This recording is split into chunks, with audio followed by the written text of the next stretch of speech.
ভাৰতৰ অন্যান্য ৰাজ্যৰ তুলনাত সমগ্ৰ উত্তৰ পূৰ্বাঞ্চলৰ লগতে আমাৰ ৰাজ্যখনতো গাহৰি পালন যথেষ্ট বিজ্ঞানসন্মত পৰিষ্কাৰ পৰিচ্ছন্ন আৰু উৎসাহজনক পৰিৱেশত কৰা হয়। সেই কাৰণেই হয়তো গাহৰি মাংসৰ প্ৰতি থকা মানুহৰ পুৰণি ভাৱধাৰাৰ সলনি হৈছে। সমাজৰ উচ্চ নিচ জাত-পাতৰ বাধা নেওচি গাহৰি পালন দিনে দিনে অধিক জনপ্ৰিয় হৈ উঠিছে। যিকোনো ক্ষেত্ৰতে মহিলাসকলৰ নিষ্ঠা সততাই যোগাত্মক ফলাফল কঢ়িয়ায়। বাংলাদেশৰ গ্ৰামীণ বেংকৰ সফলতাৰ মূলতে হ'ল গ্ৰাম্য মহিলা সমাজ। আমাৰ ৰাজ্যতো উৎসাহী উদ্যোগী মহিলাই বেংক আদি বিত্তীয় প্ৰতিষ্ঠানৰ পৰা ঋণ লৈ হাঁহ কুকুৰা ছাগলী গাহৰি পালনেৰে স্বনিয়োজিত হৈছে। কামৰূপ জিলাৰ ৰাণীৰ ওচৰৰ চল্লি গাঁৱৰ শ্ৰীমতী ৰংগিলা ৰাভাই বেংকৰ পৰা ঋণ লৈ গাহৰি পালন কৰিবলৈ লয়। ইয়াৰ পৰা হোৱা আয়েৰে নতুন ঘৰ নিৰ্মাণকে ধৰি ধান বনা কল এটাৰো স্বত্বাধিকাৰী হ'বলৈ সক্ষম হয়। গাহৰি পালনেৰে সফলতা লাভ কৰাৰ প্ৰসংগত ৰংগিলা ৰাভাই এনেদৰে কয়। কেতিয়াৰ পৰা গাহৰি পুহিবলৈ লয়? মই 10 বছৰ মানে হ'ল গাহৰি পোহা। বৰ্তমান কিমান গাহৰি আছে? ইয়া 18টা আছে। মতা কেইটা মাইকী কেইটা? মতা 2টা আৰু মাইকী 5 জনী। এই গাহৰি ক'ৰ পৰা অনা হৈছে? গাহৰিটো বজাৰৰ পৰা। এই গাহৰি পৰা মাহে কিমান ইনকাম? মাহত আহে 10-15 হাজাৰ ইনকে আহে আৰু কোনোবাটো মাহত বেছিকৈ দিয়া যায়, কোনোবাটো মাহত কমকৈ যোৱা যায়। এই যিটো আয় হয় আয়ৰ টকাটো কি ৰকম ব্যৱহাৰ কৰা হয়? আয়ৰ টকাটো কেনেকৈ আৰু ব্যৱহাৰ কৰিম? কি কৰিছে এই টকাৰে? এই টকাৰে ঘৰ বনাইছোঁ, ল'ৰা ছোৱালী পঢ়াই আছোঁ, মিল বনাইছোঁ আৰু এখন গৃহস্থী চলাই আছোঁ আৰু মাইকী এজনী। আৰু এই গাহৰি কাৰণে লোন চোন পাইছে নেকি? লোন পাইছোঁ। কিমান টকা? 50,000। এই টকাটো মাৰা হৈ গৈছে নে? মাৰা হোৱা নাই। আৰু ইঞ্চুৰেঞ্চ কৰা আছে? আছে। দানা কেনেধৰণে দিয়া হয়? দানাটো আমাৰ সেই মল পায় আৰু চাপৰ আৰু আমাৰ গাঁৱলীয়া ঠাই যে জানাই আমি মদো সেই কাৰবাৰী নকৰিলে চুদে কৰিলেও সেই বস্তুটো কিনি আনা যা আমি নবনাম হয় না। ঠিক আছে। আৰু এই আপোনাৰ ফাৰ্মখন কি অসুবিধা হয়? অসুবিধা মানে মহিলা হিচাপত বাৰিষা অলপ অসুবিধা হয়। এতিয়া বান্ধা ধৰা কৰিব লাগেতো অসুবিধা হয়, সেইকাৰণে বাৰিষা। এই ক্ষেত্ৰত আপোনাৰ গৃহস্থই কি ধৰণে সহায় কৰে? সহায় আৰু কি ধৰণে কৰিব, এতিয়া এই মোৰ চাপৰখিনি আনি দে আৰু দানাখিনি মই দিয়া। মিলটো কোনে চলাই? মিলটো মানে মালিকে চলাইছে, এতিয়া মালিকৰ অসুখ হোৱাৰ পৰা মই চলোৱা কৈছোঁ। আৰু এই যে বিক্ৰীৰ ক্ষেত্ৰত কেনেকুৱা সুবিধাটো গাহৰি বিক্ৰীৰ ক্ষেত্ৰত গাহৰি এই গুৱাহাটীৰ বেপাৰী আহিলা এনেকে দিলোঁ, আমি কাটা চাটা ব্যৱহাৰ নকৰোঁ, চব বিক্ৰী চাপ্লাই দিয়া যায়। সেই এই হেৰি খাচী আহিলা মেঘালয়ৰ পৰা সেইগিলা সেনেকে পঠাই দিয়া যায়। আৰু গাহৰি ফাৰ্মখন ডাঙৰ কৰাৰ কথা ভাবিছে নেকি? ভাবি আছোঁ ৰ। কেনেধৰণে মানে আৰু পোৱালি আৰু এনকি ৰাখিম আৰু বেছি কৰি যোগান ধৰিম, সেনকি আৰু বেছি পালিম ভাবি আছোঁ। ভেটেনাৰী ডিপাৰ্টমেণ্টৰ পৰা কেনেধৰণে সহায় কৰিছে? মই মানে আৰু এনকি আনা যায় মাতি আনিলে আৰু একবাৰ চাহ চিন্তাকে বিজি চিজি মাৰি যায়।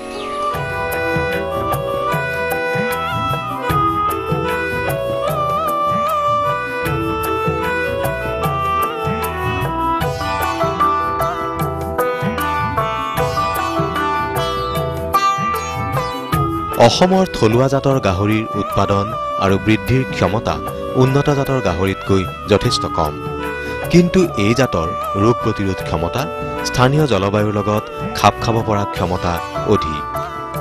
বিজ্ঞানসন্মতভাৱে উন্নত জাতৰ মতা গাহৰিৰ লগত থলুৱা মাইকী গাহৰিৰ প্ৰজনন ঘটাই বৰ্ণসংকৰ পোৱালি উৎপাদনেৰে স্বনিয়োজন তথা গাহৰি মাংসৰ প্ৰয়োজনীয় চাহিদা পূৰ কৰিব পৰা যায়। প্ৰতি 100 গ্ৰাম গাহৰি মাংসত থকা পুষ্টিকাৰক উপাদানসমূহ এনেধৰণৰ: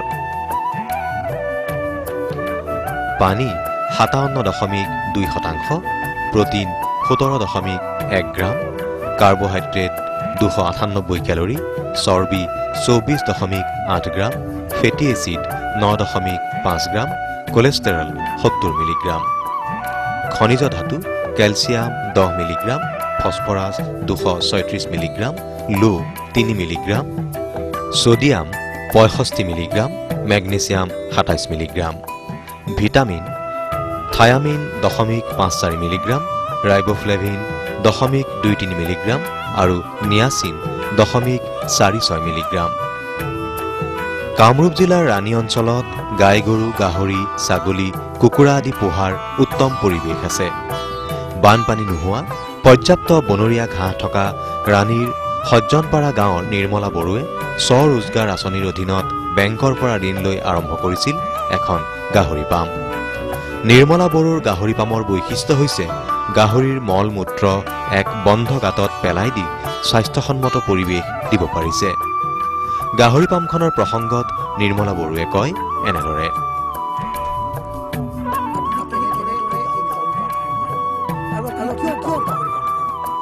তাৰমানে গাহৰি ফাৰ্ম আগৰ পৰা কৰিব ইচ্ছা আছিলে।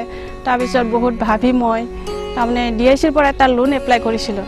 লোন এপ্লাই কৰাৰ পিছত মই ইণ্টাৰভিউ দিলোঁ। তাৰপিছত ট্ৰেইনিং দিয়াৰ পিছত মোক চিলেকশ্যন কৰিলে আৰু তাৰপিছত মই সেই টকাৰে মানে মই ফাৰ্মখন আৰম্ভ কৰিলোঁ। আৰম্ভ কৰি মই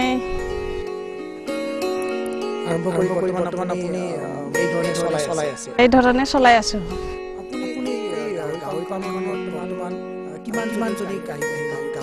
মই এতিয়া বৰ্তমান 13টা আছে।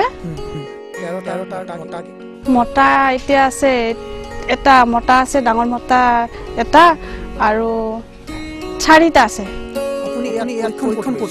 মই প্ৰশিক্ষণ লৈছিলোঁ কি কয় বামুণী মৈদামত। মই হেৰি কৰিছোঁ, হেমচিয়াৰ কৰিছোঁ আৰু নেপালী ক্ৰছ বুলি কয়, সেই দুটাই বৰ্তমান।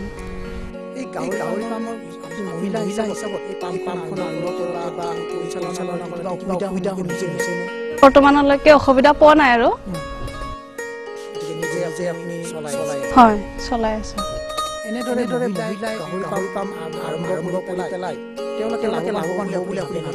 মই নিশ্চয় লাভৱান হ'ব বুলি ভাবোঁ আৰু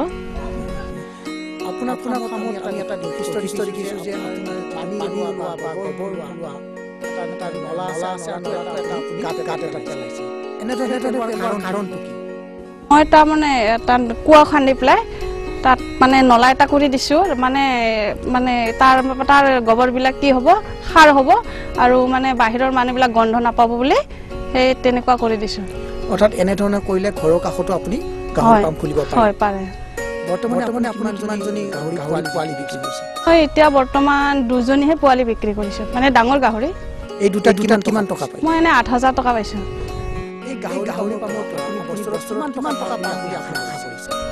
মানে মই 10,000 মান পাম বুলি ভাবিছোঁ আৰু বছৰত।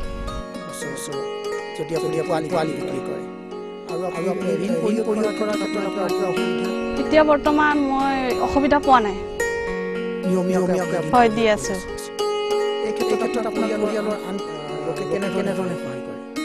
মোৰ তাৰমানে ঘৰৰ মালিকে মানে কৰিছে আৰু বহুতখিনি যিখিনি কৰিব লাগে। তাৰ হেৰি হৈছে আৰু আমাৰ দাদা আছে নহয়, তেখেতে অলপ সহায় কৰিছে।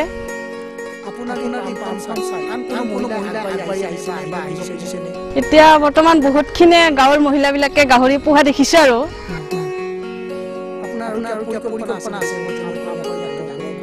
মোৰ ভৱিষ্যত আছে পৰিকল্পনা ডাঙৰকৈ তাৰমানে কৰাৰ কাৰণে আৰু মানে হেৰি কি কয় ভেটেনাৰীৰ পৰা ডাক্তৰ আহে, তেওঁলোকে চিকিৎসা কৰে। এতিয়া বৰ্তমানলৈকে মই অসুখ দেখা নাই আৰু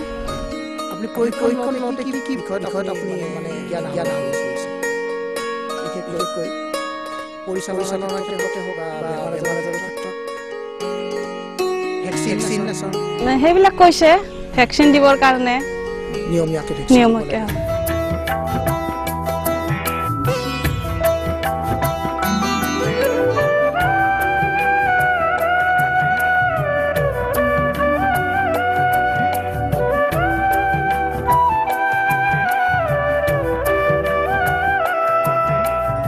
জনজাতি অধ্যুষিত এই ৰাণী অঞ্চলত পশুধনৰ উন্নয়নৰ বাবে পশুপালন আৰু পশু চিকিৎসাৰ বাবে কেনেধৰণৰ ব্যৱস্থা হাতত লৈছে?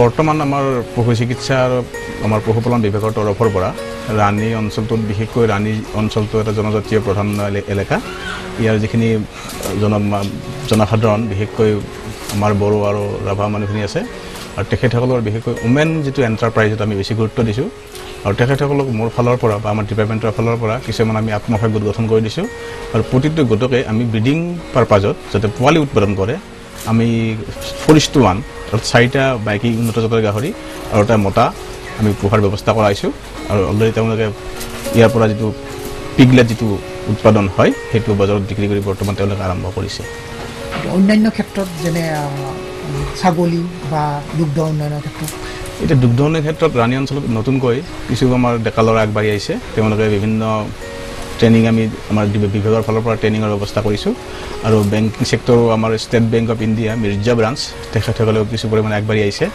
আহি তেওঁলোকে কিছু ইয়াত প্ৰায় 15-20খন ডেইৰী ফাৰ্ম আৰম্ভ হৈছে সামগ্ৰিকভাৱে বড়ো জনজাতি বা ৰাভা জনজাতিসকলৰ আগ্ৰহটো কেনেকুৱা তেখেতসকলৰ একচুৱেলি আগ্ৰহটো আমি যদি ফিল্ড বেচিছত চাওঁ জনজাতীয় মহিলাসকল অতিকৈ আগ্ৰহী গাহৰি আৰু ছাগলী পালনত আৰু আমাৰ যিখিনি ডেকা ল'ৰা য়ং ষ্টাফ তেওঁলোকক বেছিকৈ আগ্ৰহী দেখা যায় ডেইৰী ফাৰ্মিঙত ইতিমধ্যে ইয়াতে এখন ৰাষ্ট্ৰীয় পৰ্যায়ৰ গাহৰি এটা কেন্দ্ৰ গঢ়ি উঠিছে এই কেন্দ্ৰটোৰ পৰা ৰাণী অঞ্চলৰ যুৱকসকলে বা মহিলাসকলে কেনেধৰণে উপকৃত হ'ব বুলি ভাবে আমাৰ এটা আমাৰ সুখবৰ ৰাণী অঞ্চলৰ ৰাইজৰ কাৰণে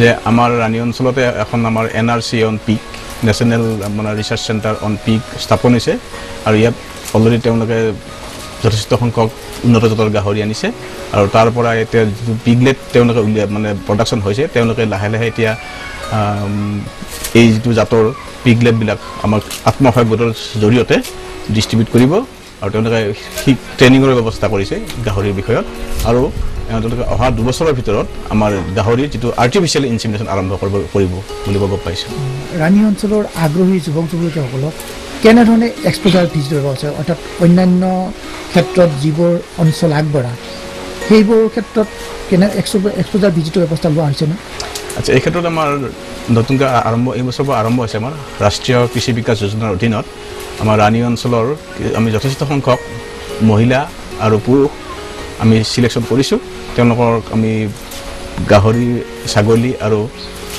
গাই গৰুৰ পোহাৰ বিষয়ে ট্ৰেইনিঙৰ ব্যৱস্থা কৰা হৈছে আৰু তাৰ মাজতে আমাৰ কেইজনমান উদ্যোগী যুৱক তেখেতসকলক বাহিৰত অৰ্থাৎ আমাৰ গুজৰাটত আনন্দত যোৱাৰ ব্যৱস্থা কৰা হৈছে